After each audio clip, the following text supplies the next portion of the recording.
Hi everyone, this is Jan. How's your day going for a Friday? We're doing good here in California. And the reason I wanted to come on is because I start my Zoom classes next week. I have several beginners coming in the class, and I wanted to go over the canvas preparation with you so that you'll know how to sand down your canvases and get them ready for your classes. It's a very important step, and a lot of people don't know this information, so I thought I'd share it with everyone. So what I have right now is a couple of different canvases. I have 150 grit fine sanding paper right here, and this was just what we had out in the garage. Just make sure it's a fine grade whenever you use it, and I'll show you how to use it in just a second. But when we're talking about canvases, all my classes that I do are on canvas. So you can use economy canvases, and those are like you get 5 for $12.99. They're all at your department stores, hobby shops, different places like that. And then you have another grade of canvas, which is your portrait grade, your other grades where you flip them over on the back and you will see that they're double stretcher bars on the back, and they're stretched really nice, and they have a thicker canvas on the back here.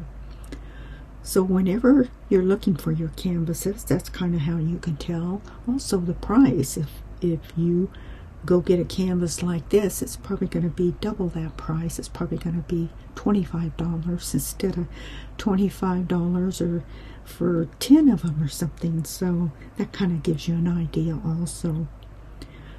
But what you have to look out for whenever you're doing your budget canvases is a lot of times when you flip the canvases over to the front, and before you get ready to paint on them, a lot of times these ends down here real close to the stretcher bars are bowed in. They're buckled or bowed in. You might find them really bowed here in the center, and you might find them they're just really sunk down from the shipping and different things like that. So in order to correct that, it's very simple to do. What I would do is just take a squirt bottle with some water on it, and I would just squirt my canvas all over, and then just take my hand and then rub that water in. You want to leave enough on there so it will dry. And then on the back, flip it over. You do the same thing, especially if it's bowed in the corners up here. What you'll do is spray those corners real heavy, and then take your hand and get that water right up underneath the corners there.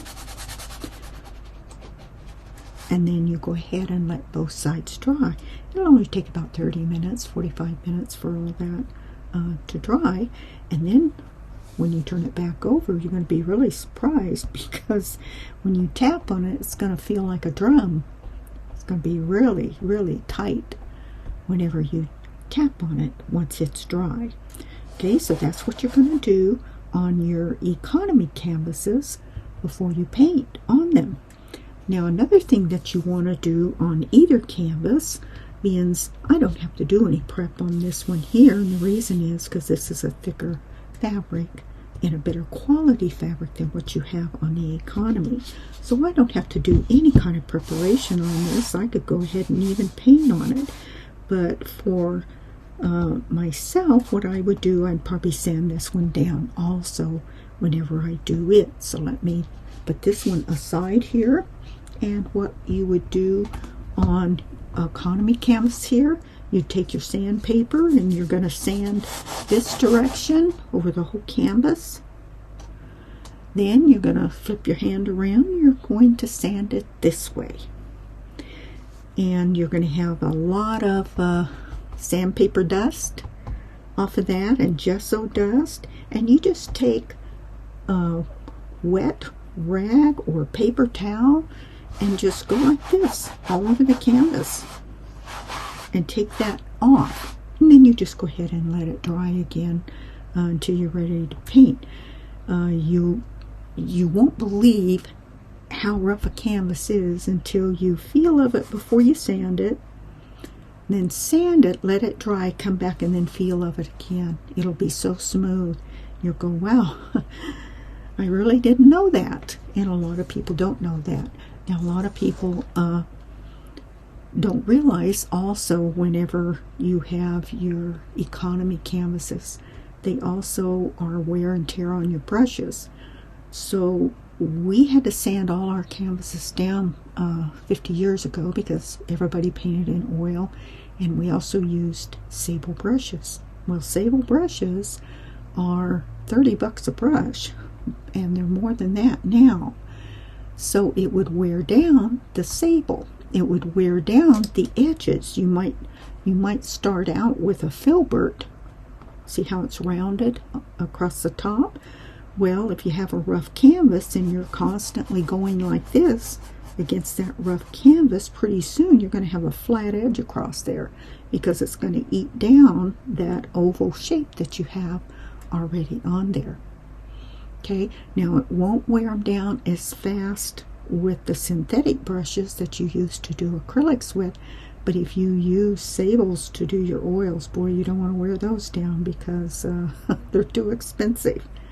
So anyway, that's how you're going to prep your canvas before you come in any of my classes. So I just wanted to pass that along to my students and to pass it along to anybody who's using canvases to paint on, because it's really good information for you. So whenever I do my classes this month, I am starting a beginner class in probably, I think it's next week, I start a beginner class in mop brush roses, and this is the little painting that we're going to do in there. And you are going to use just one brush for this whole painting, and this is the little brush that you're going to use. It's a 1/2 inch goat hair soft mop brush. Okay, and this will be the painting that we will do in the class. Now, all of my Zoom classes are private classes. I don't have any group classes scheduled for this year. I did do them about 1.5 years ago. I did do group sessions, but I don't do group anymore because my focus, everybody's at a different level. I want my focus to be totally on the student that is in the class, because everybody's at different levels. So that's how I want to teach them. And if you're in a group, you can't really do that very well because you have a lot of different levels in there. So I prefer to do a private class. Now, I also have a beginner poppy class. And the reason I have these two classes up for my beginner classes, because mostly people want to know how I do my roses, overstroke roses, and they want to know how I do my poppies. So that's why I have a beginner poppy class and I have a beginner rose class. Okay, and our poppy class, now don't get scared, we're not going to do this whole painting. We're going to do the center part here. Just the center part. If you go right down the center here, we're going to do one big poppy, and you're going to know something about this poppy when you do the rose class first. Okay? And then when you do something a little bigger, then we'll go ahead and come back and we'll do these types of flowers. Just really loose, and we'll also learn leaves, overstroke leaves. These little leaves here. Now, I do have a video on this already on my YouTube channel if you'd like to check it out. But if you'd like to do a class so that you can get a little more instruction on it, feel free to go ahead and schedule for a Zoom class. Okay, all my Zoom classes are $25 for 1.5 hours of instruction. You can Facebook message me and we will set up a date and a time. I also do weekends. If you work through the week and you can't do a class through the week, I also do weekend classes. I kind of have to schedule my classes around appointments that my husband and I have, but we do pretty good in scheduling around those, so there'll be something there that we can get you scheduled into. So I don't have very many openings left for the classes, so if you're interested, make sure you Facebook message me pretty soon, because otherwise you'll have to wait till June to get in the class. Now, the only two brushes I recommend for those classes, of course, are these mop brushes. I have a 1/2 inch here. Let me lay that right there. And you have your 3/4 inch right here. Okay? And also, if you need a set of brushes, and we'll go over a supply list for you, and I will send you a supply list. Now, if you're a total beginner, I try to keep your supplies at a minimum. We have a protege set, which has a set of 15 brushes. And thank you, Gilbert, for showing us these brushes. I have tried the angle brush. They're really nice brushes, and you get the whole set. You get liners and round brushes, fan brushes, rake brushes, flat brushes, bright brushes, wash brush, 2 angles and 2 filberts. You don't get that in a lot of the sets. You get either all flats or other types of brushes with it. But this whole set was only like $24. So you do get a nice set of brushes. So I try to keep the cost down. Most of the products that I have in my descriptions below, I have links to, and you get them on Amazon. And if you're a Prime member, you get free shipping. I love Amazon because I don't want to pay all that shipping. Now, you can't get these brushes here on Amazon, okay? You have to get those from our friend Paula McCoy, and she sells these brushes separately now. You don't have to buy a whole set of them, so she sells them separately. So if you're going to start this beginner class right here, you only need this brush. And if you're going to do the Poppy class, you could get away with just this brush also. And this little brush is just $8.65 plus your shipping. So you won't have to spend an arm and a leg on brushes for the first 2 beginner classes that you have. And then when you come in for a 3rd class and we start doing other things, then you'll want to get the set of the protege classes. Now, if you already have brushes, you already have paints, you already have everything you need, that is fine. Go ahead and use what you have. If you don't have a certain brand paint, I don't recommend a certain brand of paint. I use a lot of different brands. I use Folk Art, I use Liquitex.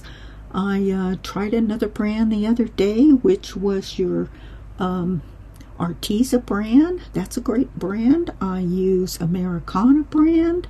I use a lot of different brands of paint.